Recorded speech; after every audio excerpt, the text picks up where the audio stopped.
راہ راست اختیار کر کے کوئی شخص اللہ پر یا رسول اللہ صلی اللہ علیہ وسلم پر یا اصلاح کی کوشش کرنے والوں پر کوئی احسان نہیں کرتا، بلکہ خود اپنے ہی حق میں بھلا کرتا ہے، اور اسی طرح گمراہی اختیار کر کے یا اس پر اصرار کر کے وہ کسی کا کچھ نہیں بگاڑتا، اپنا ہی نقصان کرتا ہے۔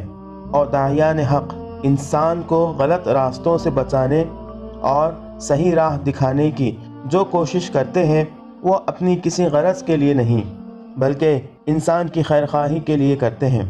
الحمدللہ رب العالمین والصلاة والسلام علی نبینا محمد خاتم الانبیاء وسید المرسلین وعلی آلہ وصحبہ اجمعین، اما بعد۔ رب اشرح لی صدری ویسر لی امری واحلل عقدۃ من لسانی یفقہوا قولی۔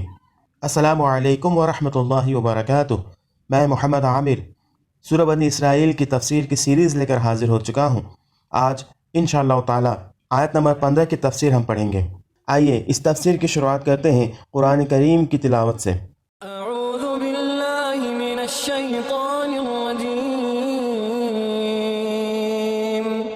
بسم اللہ الرحمن الرحیم۔ من اهتدى فإنما يهتدي لنفسه ومن ضل فإنما يضل عليها ولا تزر وازرة وزر أخرى وما كنا معذبين حتى نبعث رسولا۔ من اهتدى فإنما يهتدي لنفسه، تو وہ انسان جو سیدھا راستہ اپناتا ہے، اللہ کی بتائی ہوئی باتوں پر عمل کرتا ہے، نبی کریم صلی اللہ علیہ وسلم کی سنت پر عمل کرتا ہے، تو یہ اسی کے لیے ہے۔ ومن ضل فإنما يضل عليها، اور جو بھی گمراہ ہوتا ہے تو اس گمراہ ہونے کا وبال اسی کے اوپر آئے گا، نہ کہ کسی اور کے اوپر۔ یعنی راہ راست اختیار کر کے کوئی شخص اللہ پر یا رسول اللہ صلی اللہ علیہ وسلم پر یا اصلاح کی کوشش کرنے والوں پر کوئی احسان نہیں کرتا، بلکہ خود اپنے ہی حق میں بھلا کرتا ہے، اور اسی طرح گمراہی اختیار کر کے یا اس پر اصرار کر کے وہ کسی کا کچھ نہیں بگاڑتا، اپنا ہی نقصان کرتا ہے۔ اور داعیان حق انسان کو غلط راستوں سے بچانے اور صحیح راہ دکھانے کی جو کوشش کرتے ہیں وہ اپنی کسی غرض کے لیے نہیں بلکہ انسان کی خیر خواہی کے لیے کرتے ہیں۔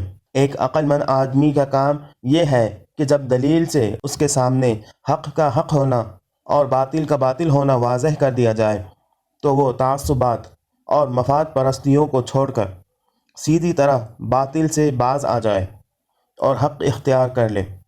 تعصب یا مفاد پرستی سے کام لے گا تو وہ اپنا ہی نقصان کرے گا۔ وَلَا تَزِرُ وَازِرَةٌ وِزْرَ أُخْرَى، کوئی بھی انسان دوسروں کے گناہوں کا بوجھ نہیں اٹھائے گا۔ یہ ایک نہایت اہم اصولی حقیقت ہے جسے قرآن مجید میں جگہ جگہ ذہن نشین کرایا گیا ہے، کیونکہ اسے سمجھے بغیر انسان کا طرز عمل کبھی درست نہیں ہو سکتا۔ اس فقرے کا مطلب یہ ہے کہ ہر انسان اپنی ایک مستقل اخلاقی ذمہ داری رکھتا ہے اور اپنی شخصی حیثیت میں اللہ تعالیٰ کے سامنے جواب دہ ہے۔ اس ذاتی ذمہ داری میں کوئی دوسرا شخص اس کے ساتھ شریک نہیں ہے۔ دنیا میں خواہ کتنے ہی آدمی، کتنی ہی قومیں اور کتنی ہی نسلیں اور پشتیں ایک کام یا ایک طریقے عمل میں شریک ہوں، بہرحال اللہ کی آخری عدالت میں اس مشرک عمل کا تجزیہ کے لیے ایک ایک انسان کی ذاتی ذمہ داری الگ متعین کر لی جائے گی، اور اس کو جو کچھ بھی جزا یا سزا ملے گی اس عمل کی ملے گی جس کا وہ خود اپنی انفرادی حیثیت میں ذمہ دار ثابت ہوگا۔ اس انصاف کی میزان میں نہ یہ ممکن ہوگا کہ دوسروں کے کیے کا وبال اس پر ڈال دیا جائے، اور نہ یہی ممکن ہوگا کہ اس کے کرتوتوں کا بار گناہ کسی اور پر پڑ جائے۔ اس لیے ایک عقل مند آدمی کو یہ نہ دیکھنا چاہیے کہ دوسرے کیا کر رہے ہیں، بلکہ اسے ہر وقت اس بات پر نگاہ رکھنی چاہیے کہ وہ خود کیا کر رہا ہے۔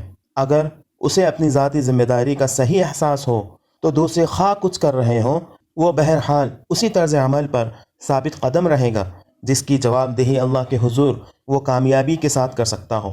بعض آیات میں کچھ لوگوں کے اپنے گناہوں کے ساتھ دوسروں کے گناہ بھی اٹھانے کا ذکر ہے، جیسا کہ سورہ نحل کی آیت نمبر 25 اور سورہ عنکبوت کی آیت نمبر 13 میں وہ اپنے بوجھ بھی اٹھائیں گے اور ان کی بھی جن کو وہ بغیر علم کے گمراہ کرتے رہیں۔ تو یہ دراصل دوسروں کا بوجھ نہیں بلکہ دوسروں کو گمراہ کرنے کی وجہ سے خود ان کا اپنا بوجھ ہے۔ گناہ کرنے والے اپنا بوجھ خود اٹھائیں گے۔ وَمَا كُنَّا مُعَذَّبِينَ حَتَّى نَبْعَثَ رَسُولًا، اور ہم رسولوں کو بھیج کر حجت تمام کیے بغیر عذاب نہیں دیتے۔ یہ ایک اور اصولی حقیقت ہے جسے قرآن بار بار مختلف طریقوں سے انسان کے ذہن میں بٹھانے کی کوشش کرتا ہے۔ اس کی تشریح یہ ہے کہ اللہ تعالیٰ کے نظام عدالت میں پیغمبر ایک بنیادی اہمیت رکھتا ہے۔